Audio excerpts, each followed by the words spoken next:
Hello everyone, আজকে তোমাদের সঙ্গে আমার কিছু কাজ শেয়ার করছি। তো সারাদিন ব্যস্ততার মাঝে সেরকম ভিডিও করতে পারি না, তাও কিছু করে দেখাবার জন্য চেষ্টা করছি। তো দেখো, প্রথমেই দেখাচ্ছি একটা ভ্যাকসিন। এর আগেও একটা ভ্যাকসিন হয়ে গেছে। তো আমার এই ক্লায়েন্ট ভ্যাকসিন করার জন্য প্রায় 10-15 মিনিট ধরে বসেছিল। তো দেখো, এখন আমি ভ্যাকসিন স্টার্ট করে দিয়েছি। আর এটা হচ্ছে আমার মেয়ে টিউশনের আন্টি। আমার মেয়েকে সায়েন্স গ্রুপ দেখায়, ছোট থেকেই টিউশন পড়ায়।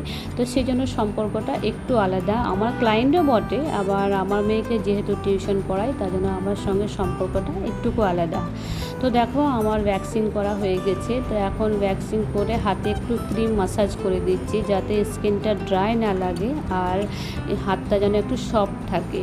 আর আমি যখন ক্রিমটা মাসাজ করি তখন আমি মুছে ফেলি না, একদম স্কিনের মধ্যে অ্যাবজর্ব করে দিই।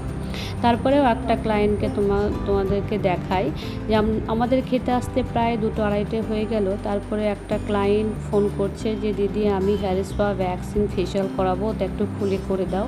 তো দেখো কি আর করা যায়, ফটাফট খেয়ে আমার হাজব্যান্ড চলে গেল হেয়ার স্পাটা করতে। আর হেয়ার স্পা করার পর দেখো আমি গিয়ে একটা ব্রাইডাল ফেশিয়াল আর হাতে ভ্যাকসিন করে দিলাম।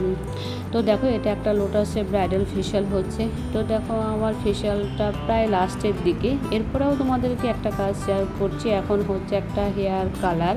তো সারাদিন তো প্রচুর কাজের চাপ থাকে, কিন্তু সব তো আর ভিডিও করা হয় না, কিছু কিছু তোমাদেরকে দেখাবার চেষ্টা করি। তো আমার ব্লগটা এখানেই শেষ করছি। কেমন লাগলো সেটা তোমরা একটু কমেন্ট করে জানাবে।